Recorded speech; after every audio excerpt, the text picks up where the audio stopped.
Hi guys, how are you? It's Rob. I wanted to send you a quick recap of our Run Your Desk workshop. Rather than the traditional email, I thought I would send you this YouTube. We covered a lot of ground today. I just want to touch on the primary ones that we covered, and we'll wrap up with what our next steps are going to be.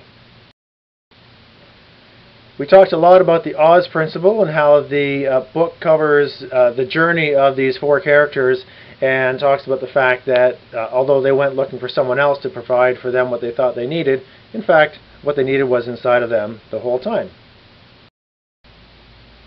So the book outlines their process in terms of getting more accountable for your situation and putting yourself in a spot where you can solve the challenges that confront you and change your situation. So they talk about below the line thinking, being basically pointing fingers and saying it's someone else's fault and that, hey, I'm stuck, to going above the line into the steps to accountability, which is a see it, own it, solve it, do it approach to tackling challenges and involving those who need to be involved so that we can create good, solid solutions. We can do it in a healthy way and make sure that everybody gets what they need in the end.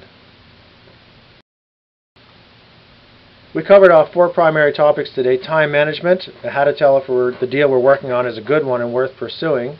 We talked about quote tracking, how to make ourselves more effective, and we talked about ways to ensure that we are in fact dealing with the right buyer so we increase the likelihood that we'll get a yes to our.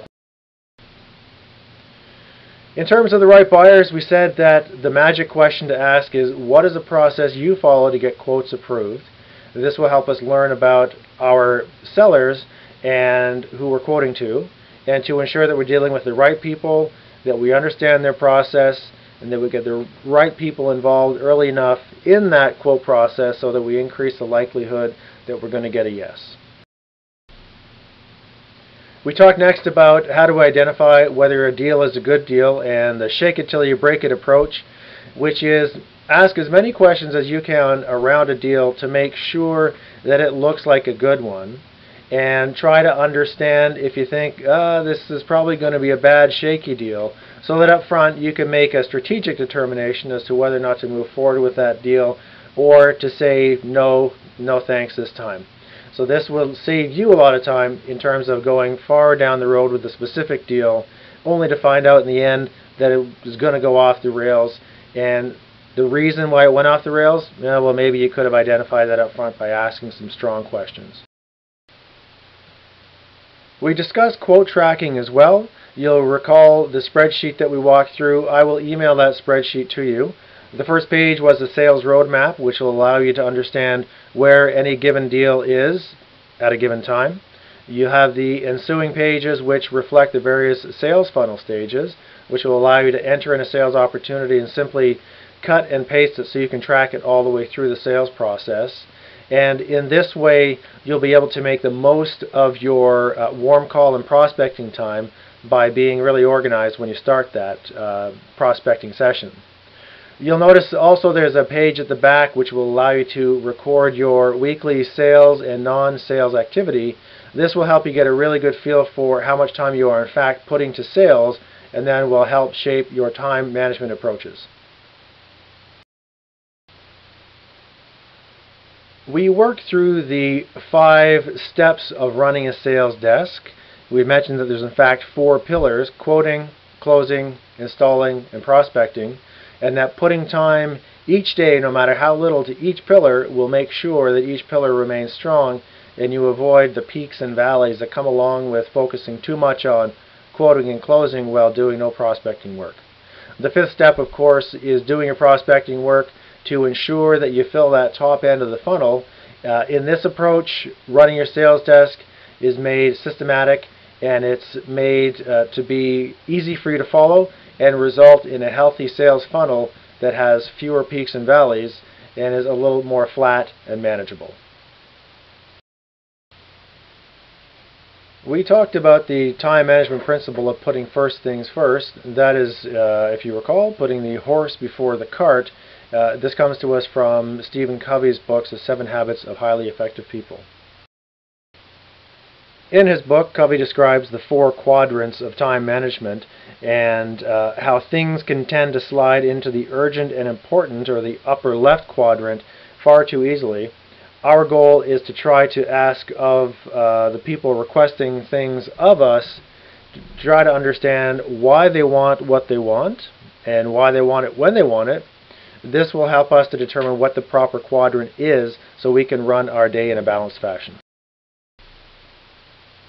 The next principle we discussed is using the positive no when negotiating your actions on requests that people are making of you. The positive no, as we discussed it, means when something is requested of us that we need to decline, that we say yes to maintaining strong roots of a relationship. We deliver our no, which is the trunk of the tree, which is firm, but then say yes to maintaining a healthy relationship with that person by asking them if there's other ways that we can help given the time that we have available. This positive no is a way for us to help manage our time, as well maintain and manage our relationships.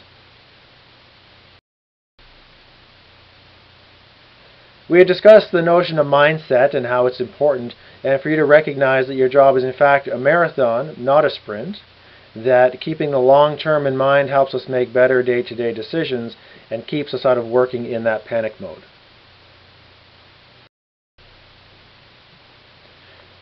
We had discussed the use of lots of different magic questions, things you can ask yourself along the way to ensure that you are on track to a productive day or productive week, one of which was the notion of prime selling time, and asking yourself, if it is prime selling time, am I doing tasks that are sales related or not? And if I'm not, I should probably see if I can reschedule them so I can remain productive.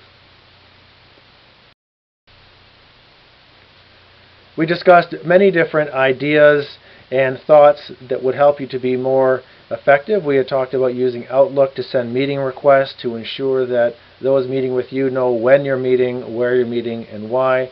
We had talked about managing our windshield time. So lots of different ideas and small ways you can help get yourself a few minutes back each day to put towards those important tasks. The next steps will be for us to work on process redesign. We had identified 6 or 7 different things that we thought might be a bit sticky or a bit boggy, and maybe we could work to refine them. I have that list down. I'm going to be sending that list to you via email with Rick, and I think we're going to be arranging something to work through a see it, own it, solve it, do it approach, and try our best to streamline and make smoother all these different systems. So guys, thanks again for your enthusiastic participation today, and I look forward to seeing you soon.